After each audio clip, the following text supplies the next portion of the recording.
Order, August 8th, Monday, August 8th, Greater Peoria Mass Transit District, 2105 Northeast Jefferson. Roll call. Trustee Ahart, Present. trustee Sterling Polk, Present. trustee Hare, Present. trustee McBride, Present. trustee Knox. Present. All right. Point of order, if you're going to appear by video or by telephone, then you have to comply with the regulations because the governor's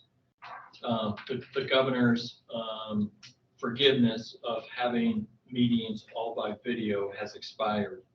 And so there are provisions to go ahead and appear by telephone or video, but in those situations, what you have to do is you have to, I don't have it here right here with me, but I think it's in the bylaws, but actually you have to make a motion. You have to make a motion to appear.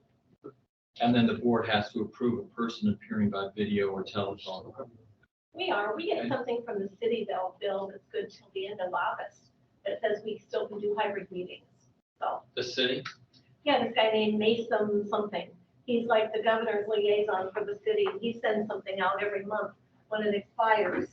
So we watch that because we're having hybrid meetings right now. But anyway, yes, to your point, yes. Okay, because the stuff I had read indicated that in July, the governor's emergency order had expired with regard to, just having all video meetings or being able to do that. Oh, that's not what we got from the city. So you just have to request. So do we have to make a motion to accept trustee Yeah, Knox that's the in the easiest meeting? way, yeah. So moved. So we want to make a motion. Second. All in favor of accepting trustee Knox via phone to the meeting, say aye. Aye. Nays? Ayes have it. And pledge. I'll take it. All right. I pledge allegiance To the flag of the United States of America, to the republic for which it stands, one nation, under God, indivisible, with liberty and justice for all. I won't, I got it. You ready? Are you sure? Okay.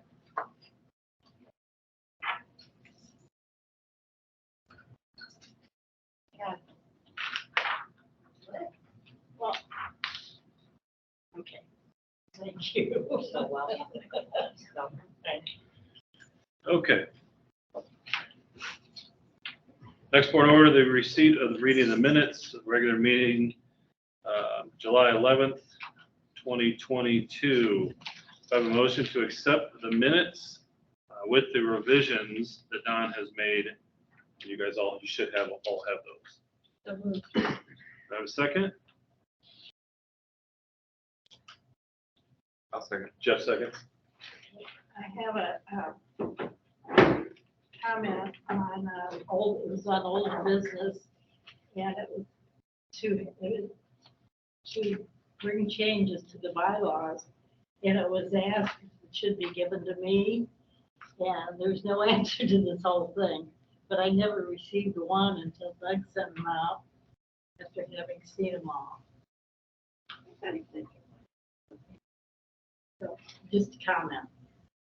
Don, can you hear us? Yes, I can hear you perfectly clear. Thank you. Okay.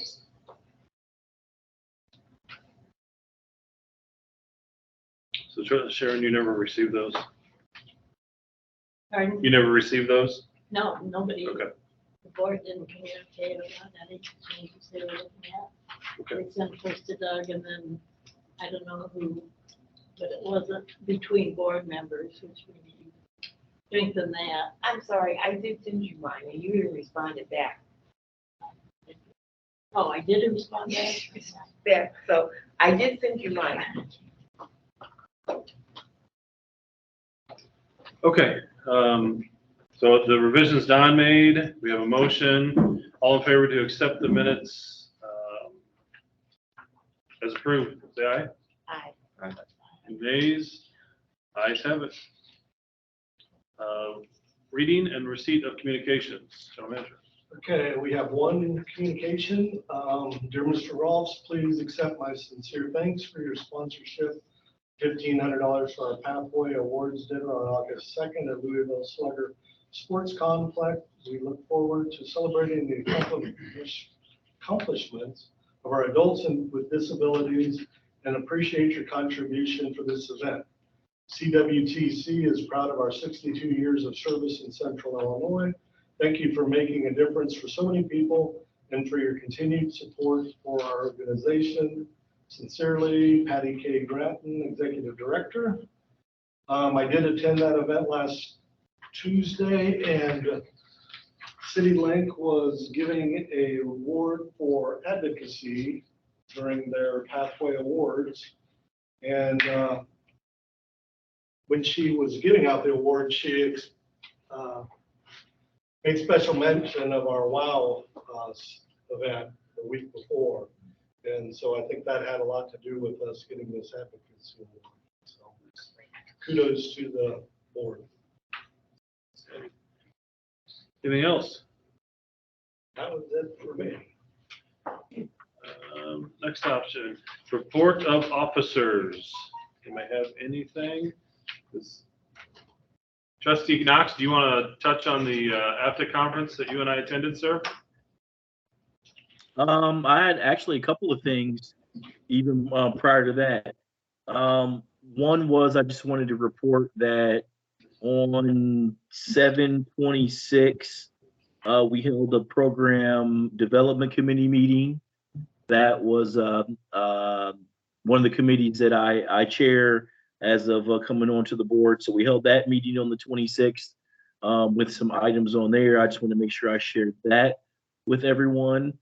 Also on 8/3, I represent our team on the Tri-County Regional Planning Commission.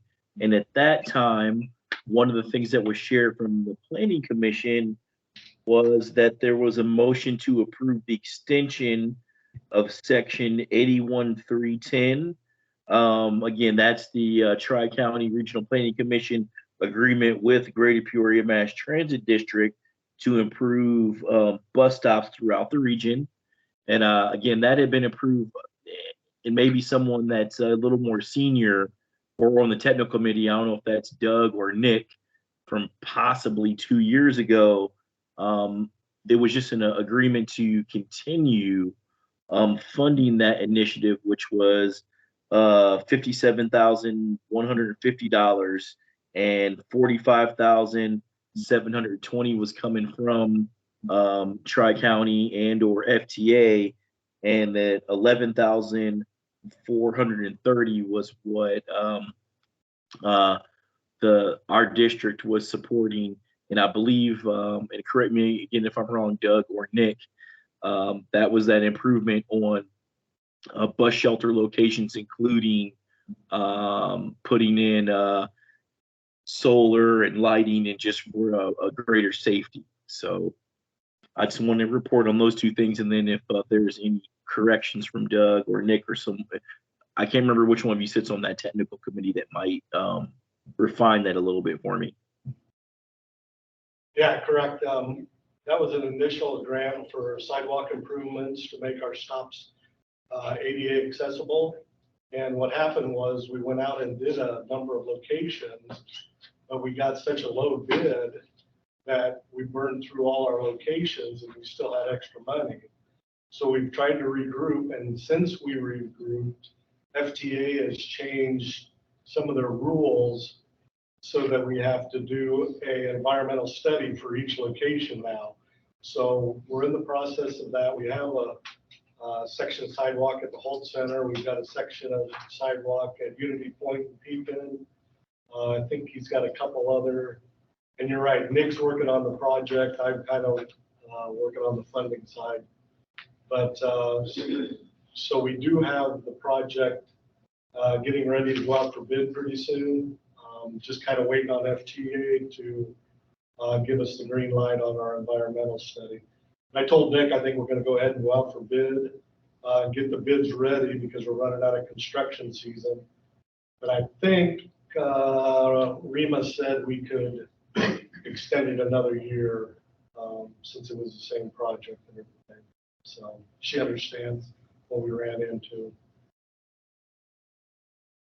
Yeah, absolutely. So that was good. I wanted to make sure that everyone was aware of that due to them extending the opportunity for us to use those funds, with the understanding that we couldn't do it during some of the COVID restrictions. So those are the two committee reports I have. Chris, back to you. Any other reports from officers? I just want to say, I think that our WOW event was extraordinary for the first time. I think we had about 100 people, probably about 10 vendors were there. I've gotten nothing but positive feedback from everything that went on. And I want to thank all of you that were able to attend, that came by to visit. And we will do it again next year, same date, same time, same place. So with that, there was a survey that Emily developed and it was sent out. I don't know if the results have come back from that yet or not, but I'll let Desiree or Emily. Emily can speak to that. Okay. She's been getting the results of that, Okay. Patty. We've already committed to the Civic Center for next year. Perfect. That would be David. Good evening. It's Emily, and I just wanted to say we have gotten some of the results back from the vendors, and it's been a majority very positive on the location and everything that we did for that event. So I'm going to let that continue on for probably another week or so, but so far we've gotten really positive comments back on that event. Good. Any questions, comments? Hearing none, we'll move on. Standing committees. You touched on the wild event. Anything else you want to touch on? Okay. Thank you. Nothing else on standing committees. Next, report of the general manager. Okay, for that report today, I was going to go over the retreat items. Sharon, would you like to use a microphone? I can try. Okay. So anyway, I guess I wanted to firm up our topics for the retreat next week. In addition to what we sent out, I think we had some other things from Don and Patty on some additional items. I sent those off to Dave Lee, the first well, he's no longer First Transit, but he's a contractor that'll be running the retreat, the moderator. He thought they were all good discussion items. We're going to firm up the agenda later this week, but I didn't know if you had any other additions or comments, or go with what we got and see how it all shakes out. Don, do you have anything else that you wanted to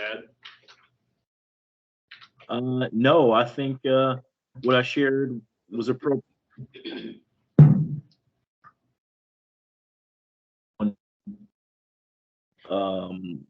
Executive sessions or whatnot based upon what the board feels is needed. Okay, yeah, I'll look into that part of it too. So yeah, we'll go with what we've got. So the morning will be, Nick and Steve are going to do a PowerPoint on our fleet, kind of a presentation. So that way you guys have a little background on what we do have and what it's going to look like. I think Nick and Shammer, we're going to do a PowerPoint on the fare collections and some softwares and some things they've been looking at. They also, we're going to talk about the microtransit study and pilot projects.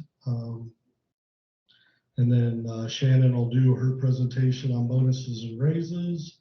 Everybody will be there for lunch. I think at that time too, we'll do an introduction of everybody, all the directors, in case you haven't met them all. The team building part, I think they're still discussing what we might do for that. And then also we'll add those items that Don was discussing into that mix. We'll see which category they fall into. So that's kind of a rough outline of what we plan on doing. Do you want to mention the time again and where? Do what Do happens. you want to mention the time again and where? It will be from 9 to 4 at the Betty Jane Center in Peoria Heights. So I think we have the room from 8 to 5. So if we run over a little bit, fine. And if you want to get there early, there will be some breakfast. Just some, like, just fruit and like mini muffins or something, and coffee, water and tea all day. Dinner will be served, and any afternoon snacks? No. Okay. You might want to work on That close to Treasures and no snacks? I I know. was thinking, right around Exactly. the corner. We got cookies though. So that is what I've got for that. Nick is on vacation, but I guess we can let Beth talk about the building.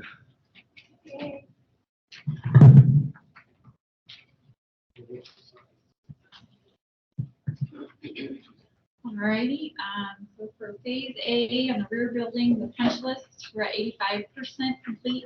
M2 did their architectural walkthrough last week and checked off everything that we have agreed on the architectural side. We are waiting for Clark Dietz to come down and do the mechanical side.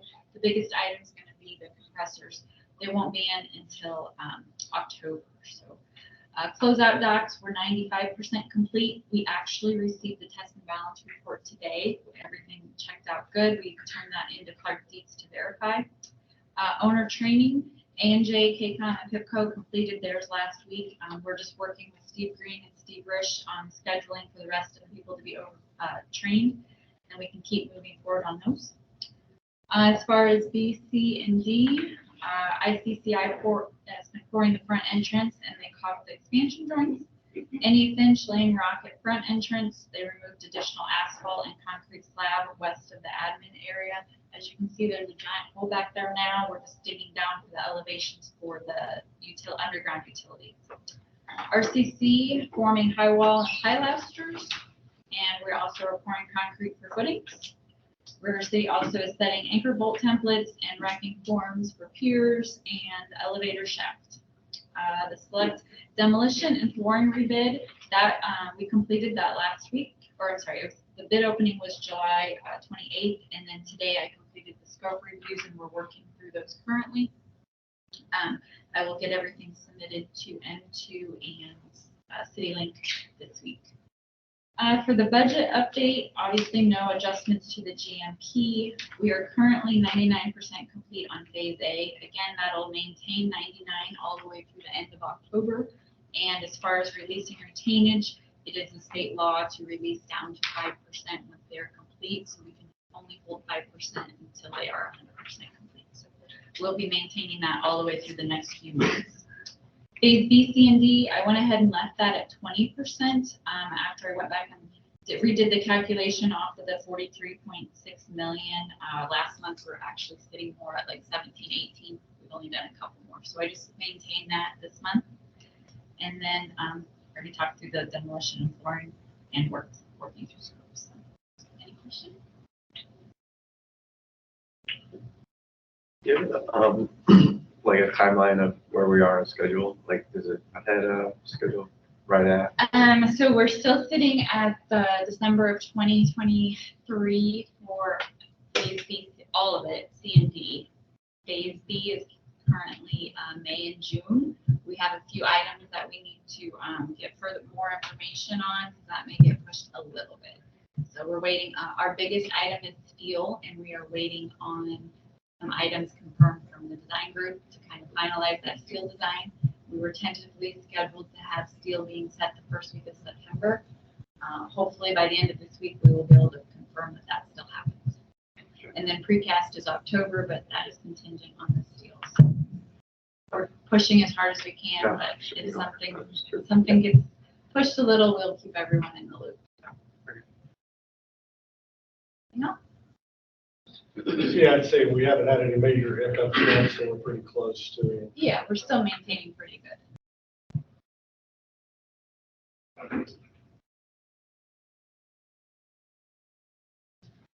Thanks, Beth. No problem. All right. Report from Transdev General Manager. Mr. Lance?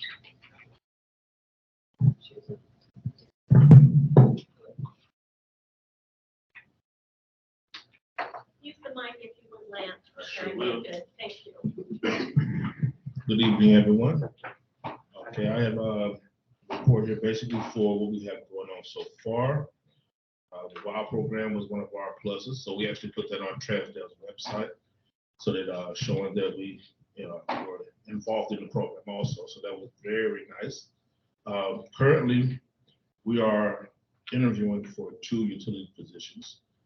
We have one in the loophole right now that we're actually dealing with, trying to see if we can actually get it through.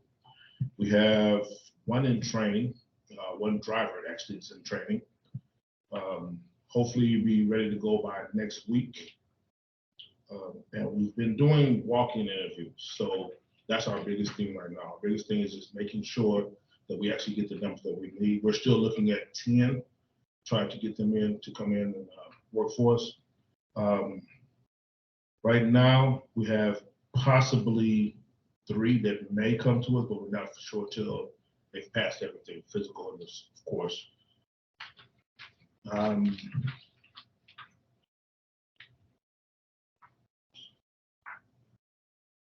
think that's pretty much what I have, other than what we have with the monthly report that you guys all have. 10 drivers for the staff, management is good. 1 additional driver graduated. I think you already had that from last month. I think that's pretty much it. That's all I have.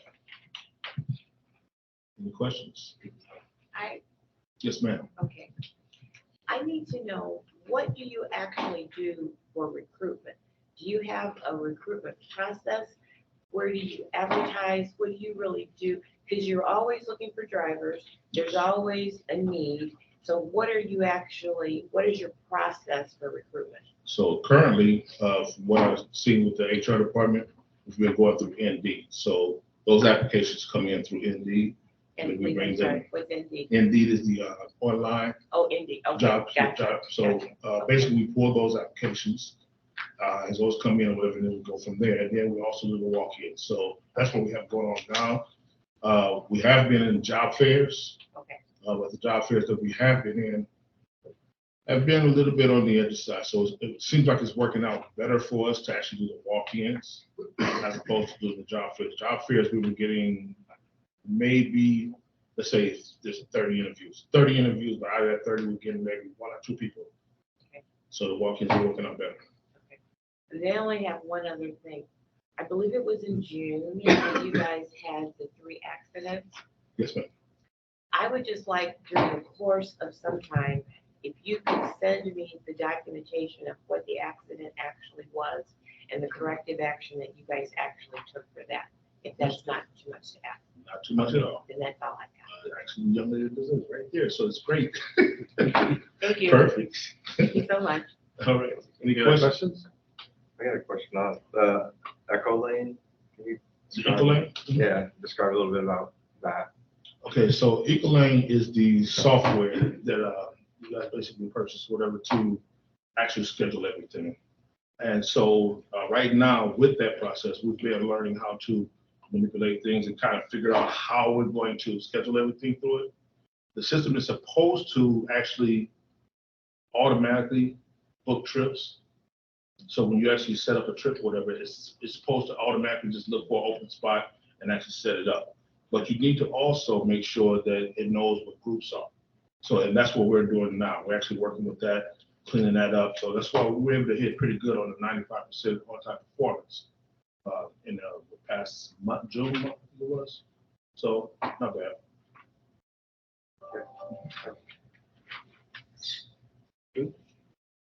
Thanks, Lance. You're welcome. Okay. Next topic of business, comments from the public. Excuse me, public comments. Hey, We have 2. Jessica, are you on the phone? Jessica? I guess Jessica decided not to call in. So the other one is from Corey Stevens.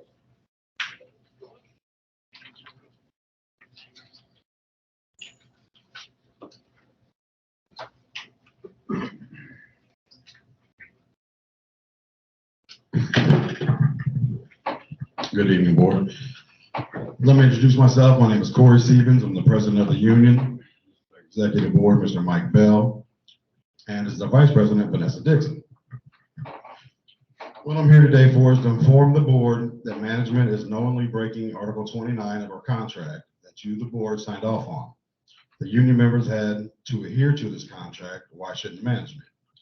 I had a meeting with Doug and Shannon on July 28th on this issue about supervisors being trainers, which they both know that trainers are to be motor coach operators only. Doug told me he would just pay the trainer that filed the grievance on this and just pay it and do it anyway and have the supervisor do the training. So a grievance will be filed along with unfair labor charges. And we have multiple grievances that are waiting on arbitrations, I think 7 or 8, which cost CityLink and the union anywhere from $1,500 to $4,000 or so. He wouldn't work with the union on any of those, trying to resolve them. He just denied them all and sent them straight to arbitration. We would like our board to set up a meeting with you guys. I emailed you guys last week. I got one response from Shannon. Thank you for responding.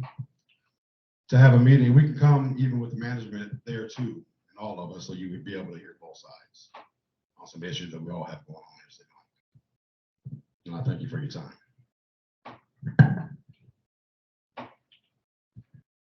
Doug, do you want to respond to that, or?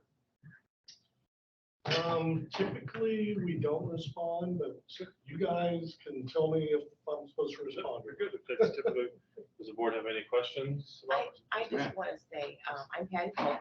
I was on vacation. I didn't see your note until today. So that's why I didn't respond, because I'm usually very good about that. I did have a question though about that meeting. Are you asking us to set a date? I was asking you, whatever you guys could come up with, that everybody can be on a Sunday, like at the labor tempo, and that was just with us. But if you guys would rather do it like down here with management also present, it's fine with us. Okay, then my only other question to that, did you have a specific thing that we're going to talk about? We're going to talk about these grievances? Yeah, I was gonna actually, the grievances and all the arbitrations that we have lined up, and then just a couple issues from the drivers about the routes and schedules and stuff. Okay, so it's kind of like a general meeting. Like a general meeting, just for you guys, to inform me. Okay, What's going on. Tell them they can't do that. Well, yeah, Can't do what, Bill? it's not really appropriate, okay? There are certain channels we go through. I've been dealing with Brandon Anderson, On a couple of attorney, grievances, yeah. well, on a number of them. And we've been going back and forth in trying to figure out a way to figure out which ones can be resolved, which ones should actually be arbitrated or whatever. So I've been having ongoing discussions with him. So it's fine for you to raise whatever concerns you have, and you certainly have the right to do that. But the better procedure, in my opinion, is to work through Doug and have Doug communicate with the board. And then if there needs to be a response back, that it come through Doug. Well, I understand that, which is fine, but I would also like them to hear from the union side, so it's not one-sided. Right. I mean, you can make whatever comments you want. All I'm saying is, if you want to do this in a separate setting, there has to be a special board meeting, and I don't know that the board wants to do that. You can certainly come and make comments or write out whatever you want to write out and submit to the board, and they will certainly look at it. But, you know, having a public meeting to discuss very specific. It's not a public meeting. It would be a public meeting. Yeah. It has to be. Yes. It has to be. Part of If the there- open there's- meetings act. Yeah, if there's more than 2 members there, it's an open meeting, and it has to be a public meeting of the board. Yeah. So that's what you need to understand. You can't have a private meeting with the board, all right? It just doesn't work that way. It's against the law. So so there are lots of different ways for you to communicate your concerns, and you can certainly address those in writing to the board, or address those at meetings when we have meetings. But it's not a good idea to get into a specific discussion with regard to individuals' particular activities, because I would advise the board not to make comments about specific discipline and about what a specific employee did or didn't do in a public setting. Yeah, I wasn't gonna tell them, they wouldn't get names or nothing like that, just the many arbitral grievances that's been denied, not even trying to get resolved, they go straight to you and Brandon for arbitration. May I, okay, a point of clarification for me. Is basically what you're saying to us as a board is that you don't feel that our management team is addressing your concerns adequately. Correct. So you are asking us to intervene because you don't feel that is what happened. Correct. Okay. Just, and more that you guys are informed, because I'm sure that you guys don't get our side of the story at all. You get management side, Okay, which is fine.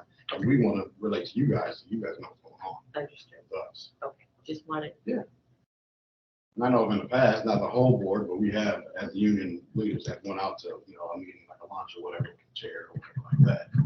Now that's legal, correct? Questions? Yes? No, can we, Trustee Knox, do you have anything? We have-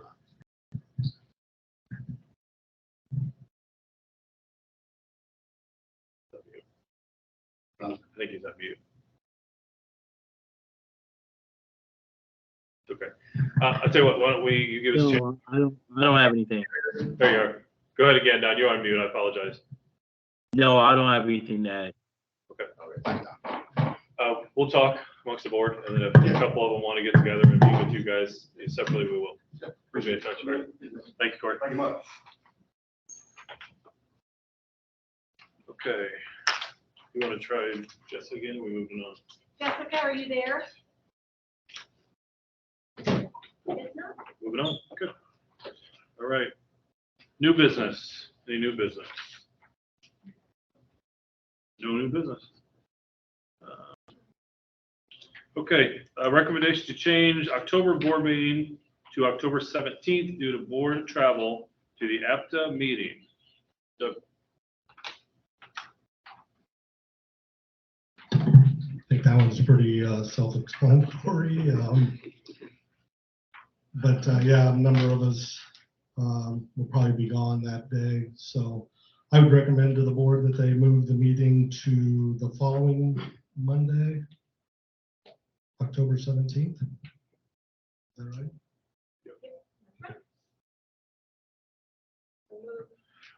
second? Second. All in favor, say aye. Aye. Any nays? Ayes have it. Recommendation to make changes to the current bylaws as presented. And if I heard trustee McBride correctly, I don't think she got all of the changes. Okay. So what we can do is just kind of go over the ones that we have. There won't be any decisions made tonight, of course. This was only going to be an informational round, if you will, to try and put together the ones that we wanted to discuss. Did I send you this one or not? Can't remember if I did or not. I think ones I have so far anyway were changing the annual meeting to a regular meeting in the June date. Yeah, that's not it. I would have sent an email, but I think I sent you a different one. Yeah. Oh, there it is. No, that's for Here's the. the change. So anyway, there was an email floating around, and these were the ones that I found. Yep, that's it. So potentially, yeah, I think at the That's it. bottom of that one, maybe. Going down, going down, going down. There we are. I'll go down a little farther. Next one, I guess.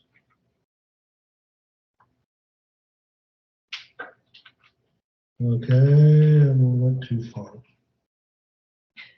Right there. Okay. Whoop. Yeah. So change annual meeting to regular meeting in June date. So that'd be changing it to the second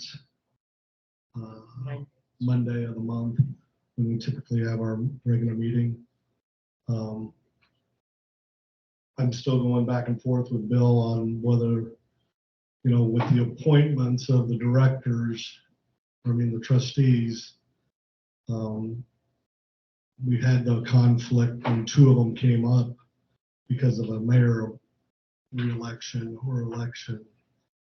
And so it doesn't happen very often, but when it does, it, creates kind of a havoc. So what would happen if we went this route, it would give the mayors more time to make their appointment, but maybe in the May meeting, we may or may not have that trustee available unless they just stay on until the June meeting or until the reappointment is made.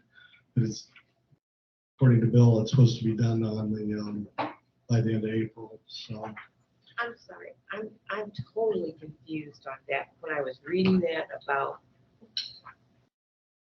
okay, right now we do it the first week in May, correct? So I'm having trouble understanding why moving it to when our regular board meeting is causes all of that. And I just need help on that. Because aren't the new board members there on the second Monday of May? hopefully, No, not always. there was some one appointment or two appointments. There was some issues because the mayor doesn't take office until like the third Monday or Tuesday.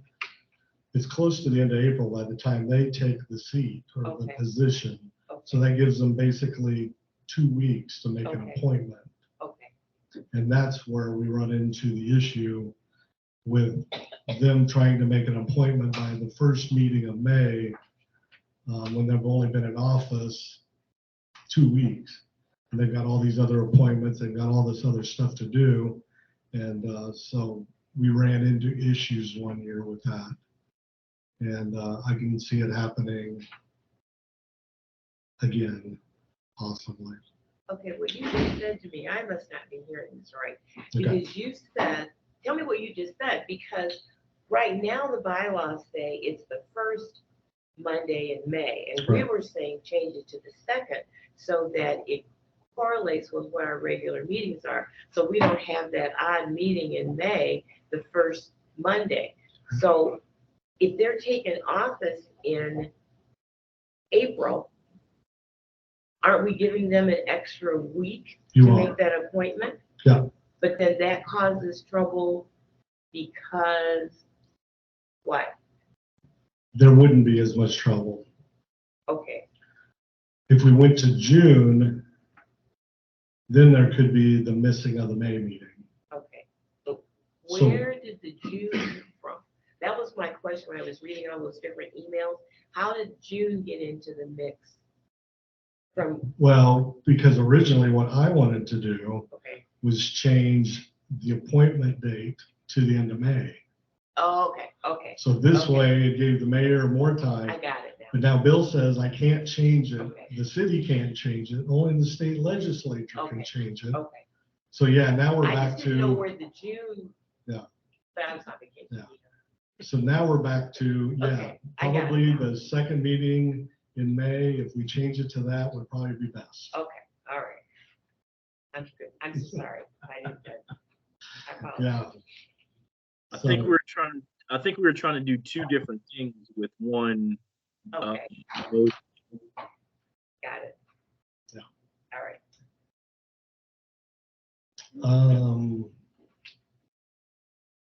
And then the other one was the in-person attendance, changing that to 4 meetings.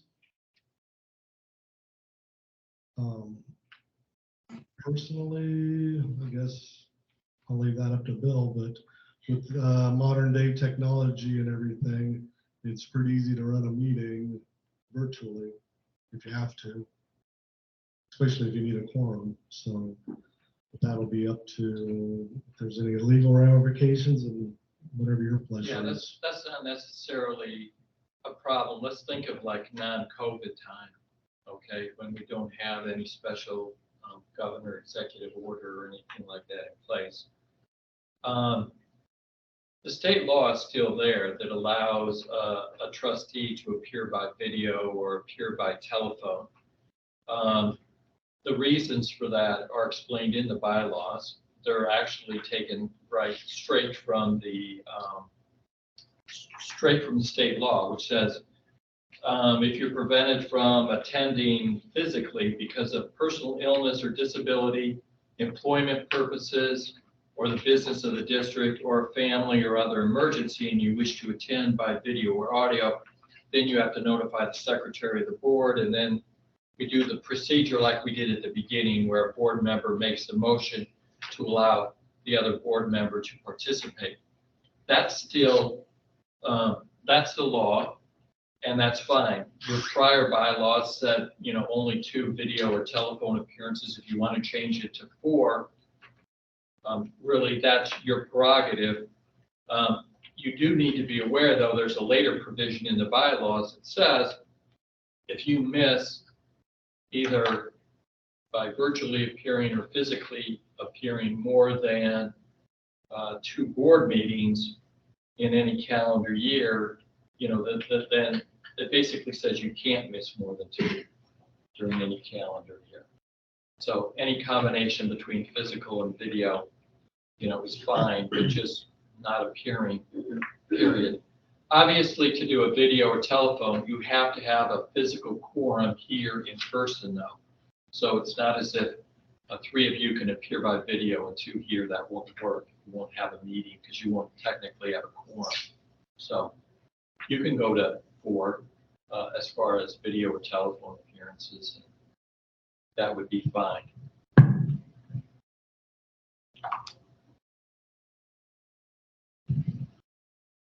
So, point of clarification,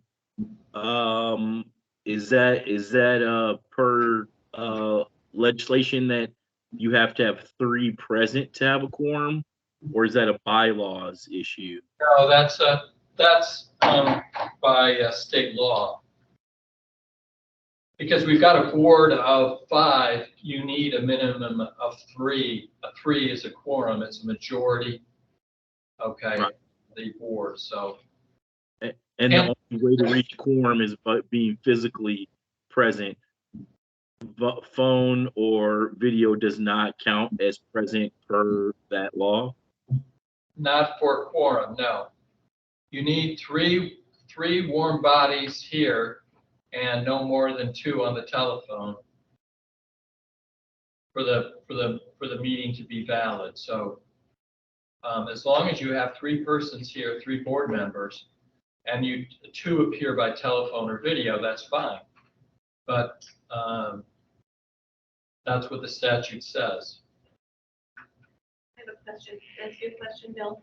Do we really need to stay 2 within that exception? And it only should be for those particular instances that they can appear? That's what the state law provides for. Not vacation, not because you're at a board meeting of another company. Well, you have to read what the exceptions are. I mean, the exceptions are personal illness or disability, that's 1. Employment purposes. So let's say, your employer sent you to California for a presentation or something. Okay, that's a legitimate excuse. Or the business of the district. So say the district has sent you out to California to do a presentation, same thing.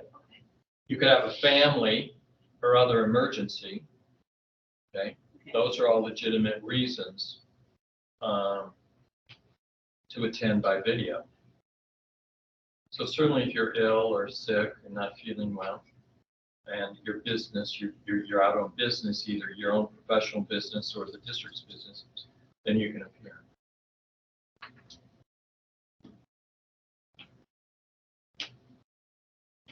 Just one more question. So it's stated someplace that you have to have physical bodies there for that forum. Yes. Okay.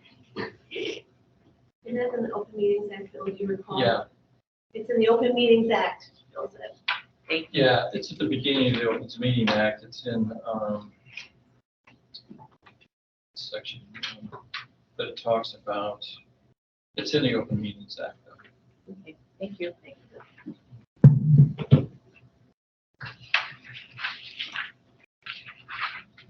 Okay, I think the next change was about reports of officers and trustees. We can make that change pretty easy. The indemnification part, hold harmless.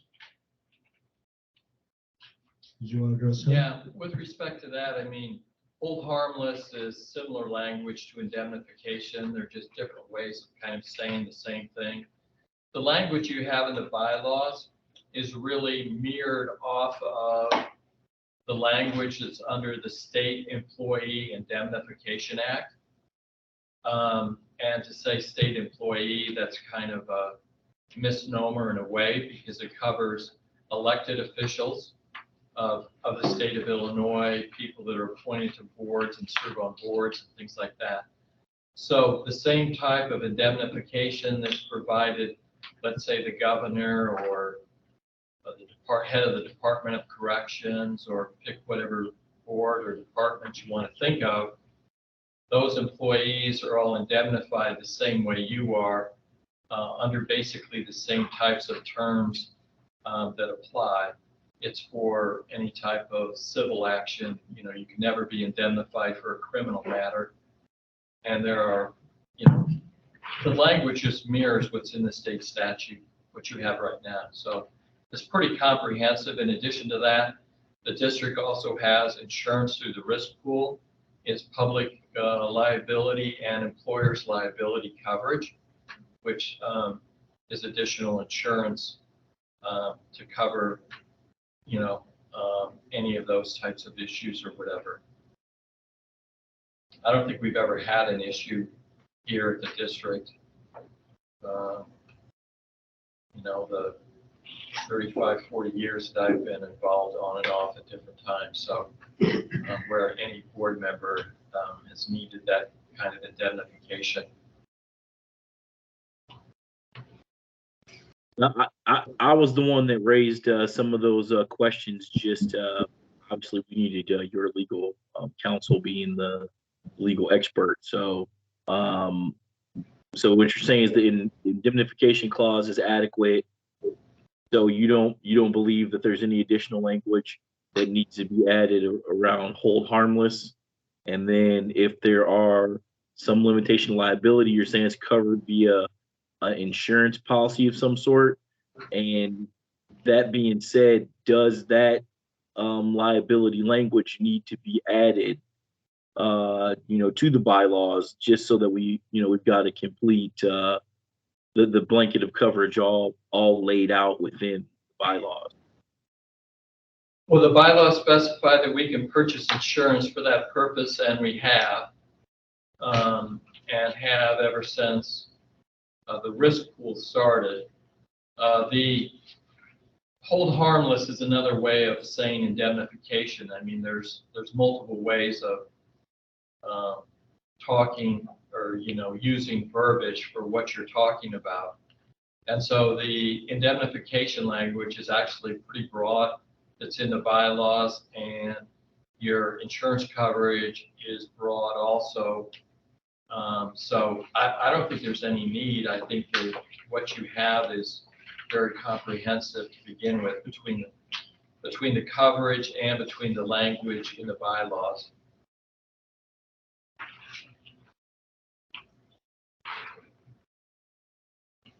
Okay, I think we're just seeking your legal opinion on it, whether, since we're already doing other potential changes, whether this was an area that needed to be, you know, tightened up, or whether or not it was adequate as stands.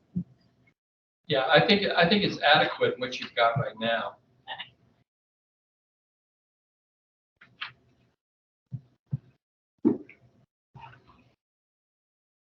Okay, and then I think the other thing was also to maybe describe the terms of each officer or each trustee when they're up, and kind of identify that a little more. Anything else? What I'll do is I'll put together a rough draft, and I will sit down with Trustee McBride will go over this and send it back to the board, and we'll have it ready for the next meeting. Any questions? Good, thanks, sir. Next, financial report, July 2022, board bills approval. Ms. Christine. Thank you. All right, this is the first month of this new fiscal year. All the activity this time in the financial impact, I put a little bit small table. However, there's one big one called a casualty and liability. The reason we pay for that big dollar amount is for the risk pool. We covered, we joined the Illinois Public Transit Risk Management Association. The member from Champaign, Rice, and Rhode Island, and Peoria. This is one time only. We cover by the general liability, vehicle insurance, and the property insurance. With that, staff recommend board approve this month's July operating expense of $2,425,459.20. Questions? I just one thing. I didn't print out the actual financial thing like I usually do. What was the amount of money that you were talking about for the risk pool? The risk pool, we spend almost 900, a little bit more, $900,000. Okay. And this year is the highest year we pay this dollar amount. I think if you want to know more detail, I believe Bill Wombacker is the legal advice for that group. Okay. My only request is when you have something that's that large, could we not have known about it last month as opposed to it coming up the month that you actually needed to have it approved? This one, I believe when we do the budget presentation, the number was there. Well, that's my other question. I didn't like getting the budget the month that it was due and we had to okay it. So Sure. that's all I'm saying is I just need, because this isn't the only thing I do, I need a little time so that I can go through it and make sure I understand and getting some, and this was a bad month for me altogether, but going back to the budget, that was my concern there as well. So Sure. that's all I'm asking is when you're going to have a big number amount, I'd like to have something, and I don't know if the other board members need it or not, but I just like to have a little bit more verbiage prior to you telling me you need almost, Sure. that much money. We that's will all. do that going forward, more detail in advance. Thank you. Any other questions? Can I get a roll call? Or can I get a motion? So moved. Can I get a second? Roll call vote, please.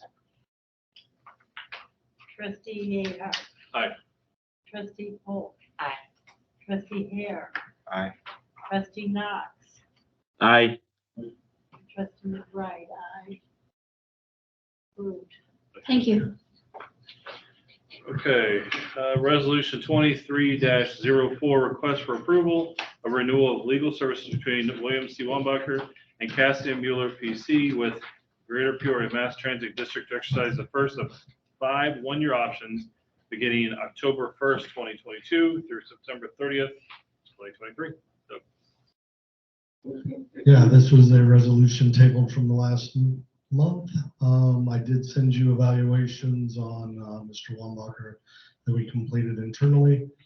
I also had a meeting today with Gallagher Bassett in regards to performance of Cassidy Mueller on the work comp, and they have a software that can track, and they actually came up with some pretty high remarks for him, so they did score well.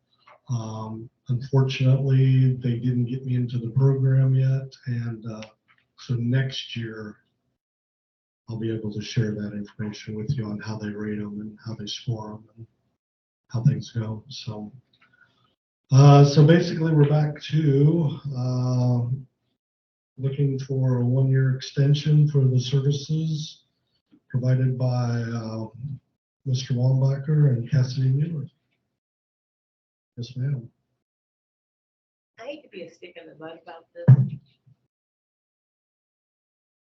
I got everything that you've gotten. I guess my thing is, I have an issue where we have an attorney, but yet we contracted out half of what is the biggest thing that we do to another firm.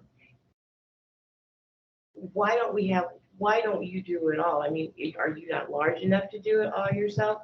I mean, we have First Transit who negotiates our contract, correct? Then we have you that do things that I'm not quite sure what they are, even though you kind of gave me a off the cuff answer last month.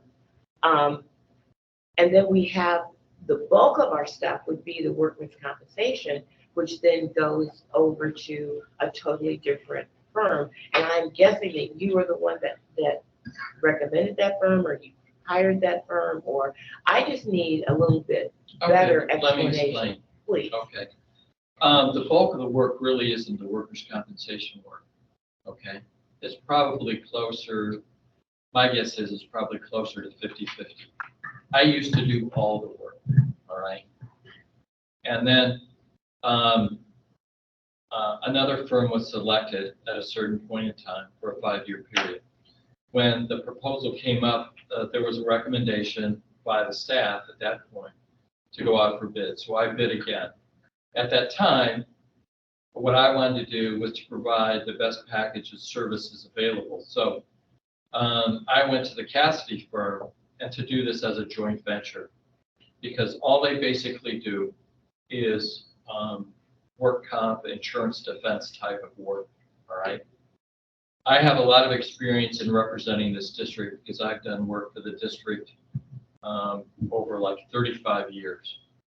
So I understand a lot of the information that most people are not aware of, either by way of past history or by way of the kind of business you're in.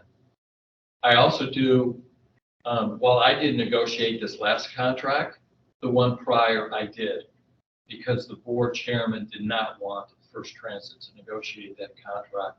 And that was one of the specific reasons why the board chairman wanted me back. So I also am involved with Doug with regard to these grievances and arbitrations. I handle all the arbitration issues. And so I work with Doug on all these employee issues, all the terminations, grievance issues, HR problems, and other things I work with Doug on, and I work with Shannon and other people. I review, Jamie sends me, when she prepares contracts or prepares requests for proposal, she asks me to review those. I review all of those before they go out, and I'm involved at times in reviewing contracts when we sign those contracts pursuant to our procurement.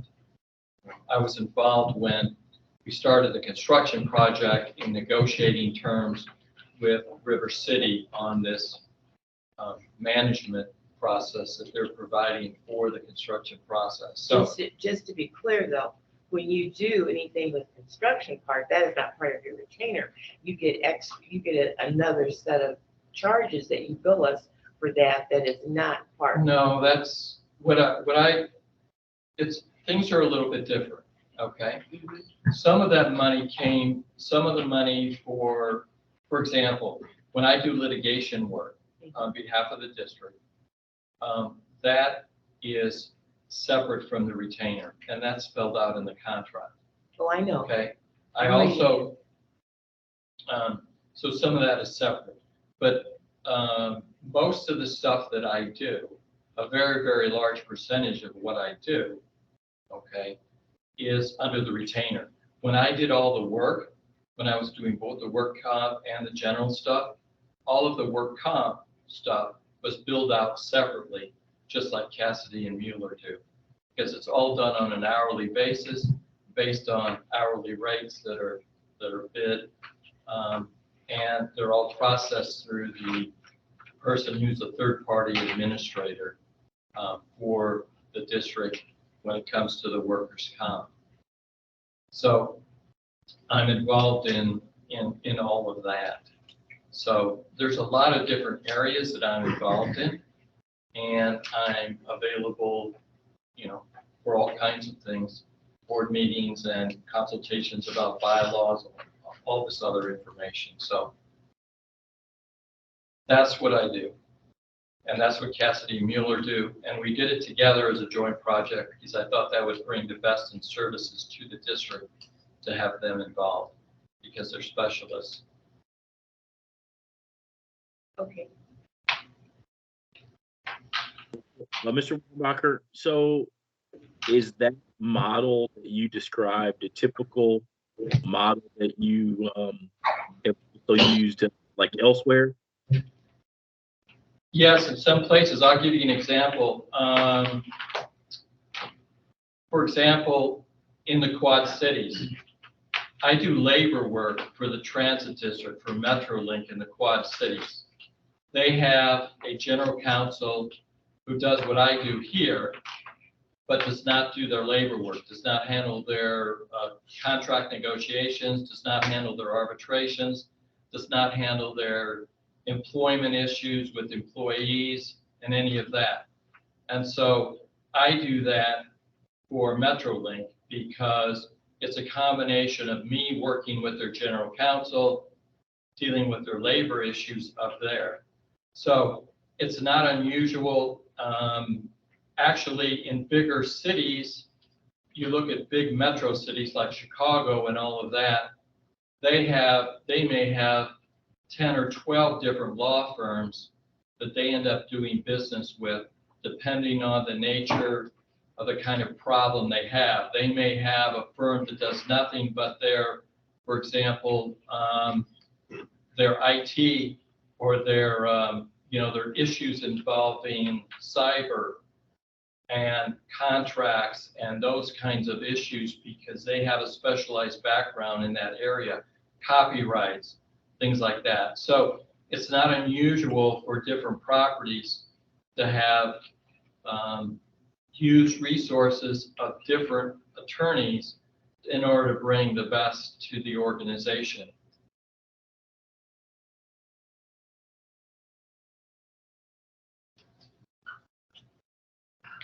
Any other questions? I have a statement. Statement away. Well, I do have a question. I want to make sure that if we approve this 1 year, that does not hold us, we're not liable for the next 4. So this is like, because when you read it, it says that this is the first extension of or whatever. I just want to make sure this year I'm not obligated for next year as well because I did this year. You're not obligated. These are individual 1-year extensions that are part of the original procurement. And all I want to, the other thing that I want to say is that I've been looking at your bills that you have sent, and you have as much money billing us for your retainer as much as you do for the construction related services. So when you say to me that they're sort of kind of combined, I'm not seeing that in these bills that I actually am looking at. Well, let me just tell you about the bills. The bills are because of the condemnation suit that we've got going on. Okay. That's the biggest part of it. It's the fact that we're in this lawsuit to try and purchase this house or to try and condemn the house in order to get it. And this is the first time this is the first time in the history of the district that we've ever had to try and actually go through a condemnation process because we've been able to work with the other owners and actually buy property from them when we needed it. But we haven't really bought much property over in the whole history of the district other than when it was originally created. Okay. Good. Any other questions? I just have a comment. So, Doug, have you already, reviewed the the findings or reviewed the feedback from surveys that you got internally. And that'll be something that you'll visit with Mr. Wombacker on over the next year, given if we approve the extension. Correct, yeah. I've got marching orders from the board to set a high bar, so.